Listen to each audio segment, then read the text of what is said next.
Assalamualaikum warahmatullahi wabarakatuh. Berjumpa lagi dengan saya, Serian. Nah, kali ini kita akan membahas mengenai materi dari tema 9, yaitu benda-benda di sekitar kita.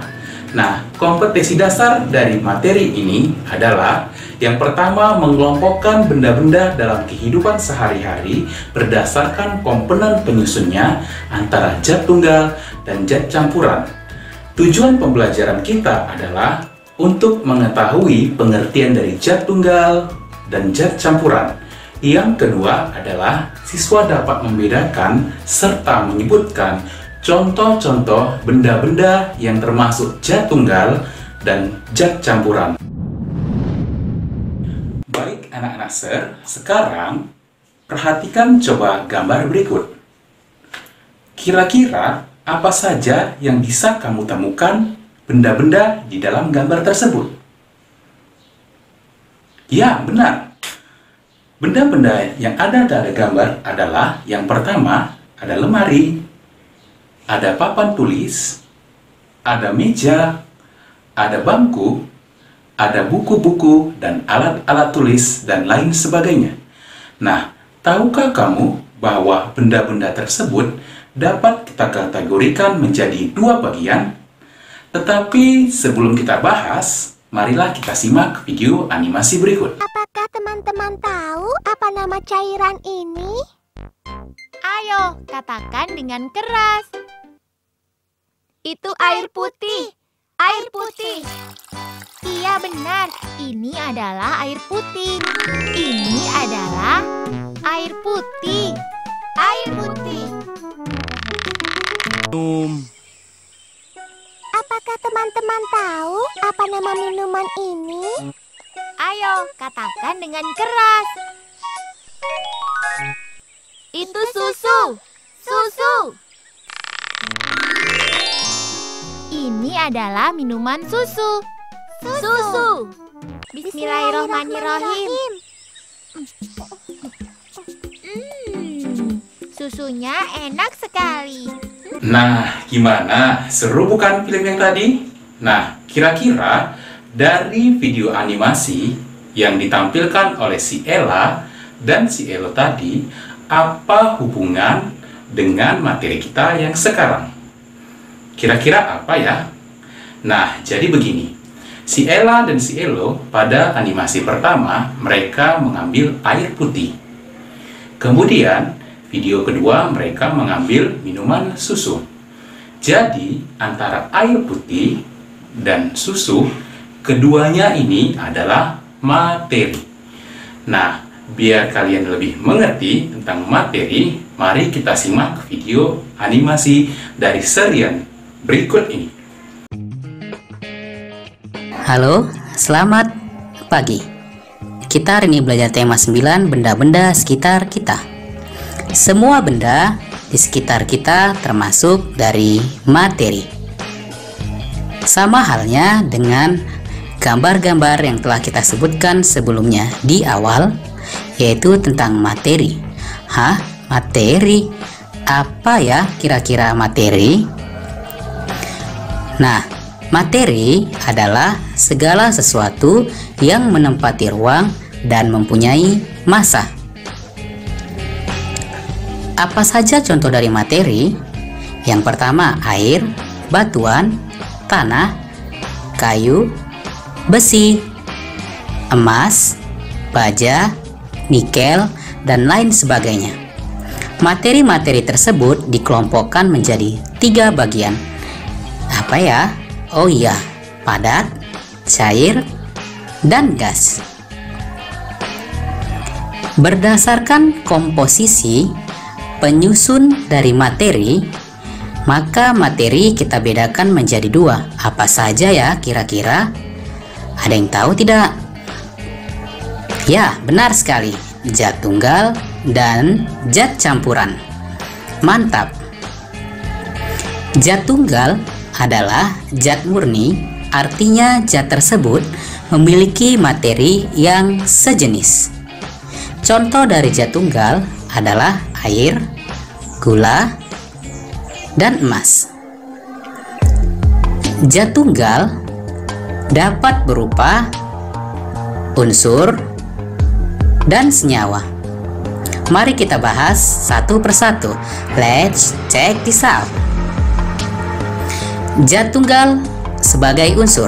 Unsur adalah zat tunggal yang tidak dapat diuraikan menjadi lebih sederhana atau zat tunggal murni. Contoh dari zat tunggal sebagai unsur adalah yang pertama besi, emas, aluminium, karbon atau arang, tembaga, dan oksigen. Zat tunggal sebagai senyawa. Senyawa adalah zat tunggal yang terbentuk dari beberapa unsur. Contohnya air memiliki rumus molekul H2O. Berarti di dalam air terdapat oksigen dan hidrogen. Contoh lainnya adalah garam dapur NaCl. Contoh yang lain adalah gula C6H12O6. Nah, selanjutnya kita masuk ke zat campuran. Zat campuran adalah zat yang terdiri atas beberapa jenis materi atau zat tunggal. Zat campuran terbagi atas dua jenis, campuran homogen dan heterogen.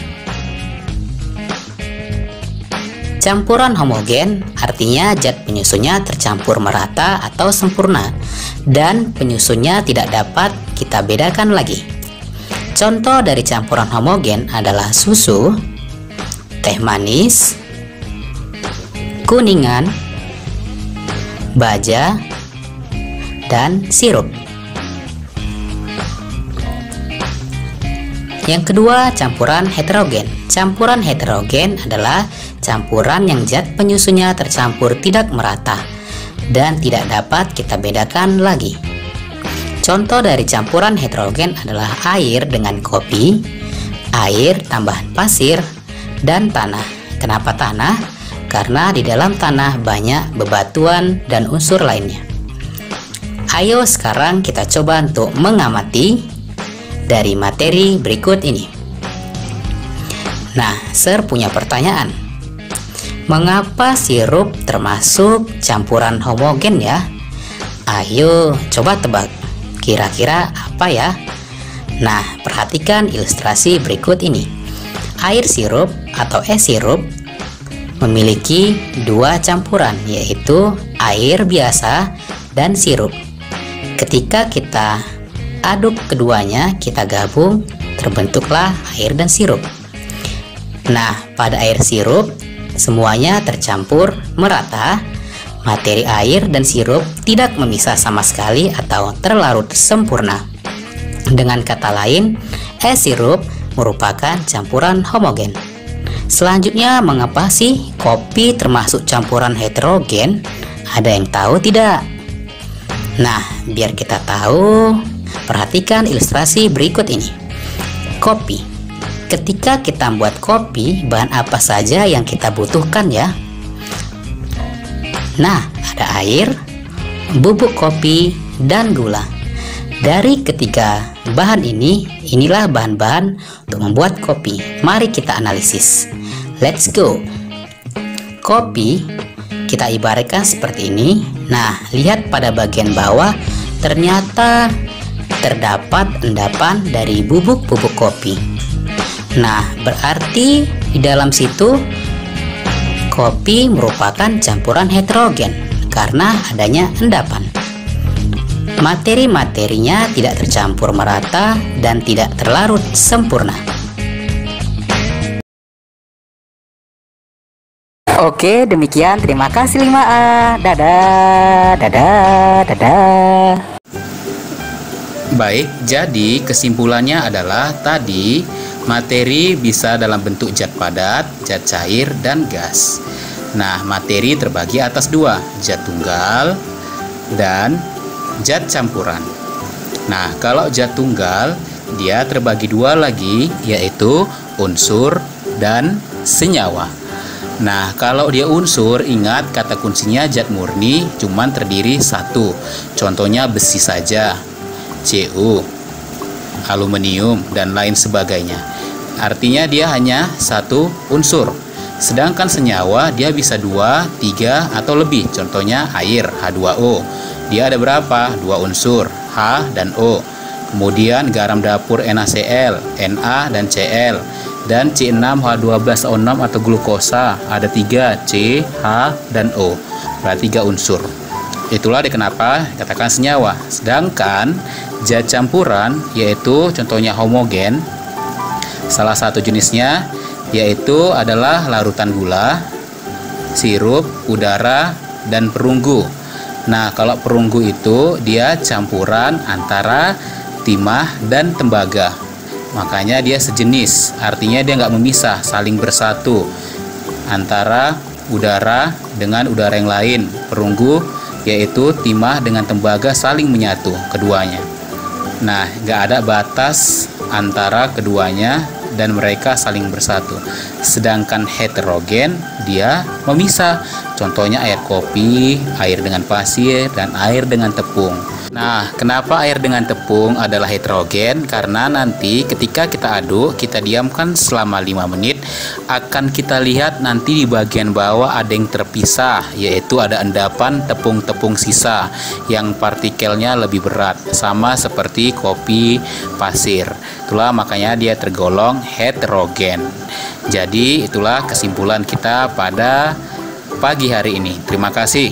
Bagaimana anak master? Seru bukan? Jadi hari ini cukup sekian dulu materi kita tentang zat tunggal dan zat campuran. Semoga dengan materi ini anak-anak master kelas 5A tidak bosan dan terus belajar. Tetap semangat, jangan lupa sholat dan melakukan hal-hal yang positif yang bermanfaat, misalnya membantu orang tua. Terima kasih. Wabillahi taufiq wal hidayah. Assalamualaikum warahmatullahi wabarakatuh.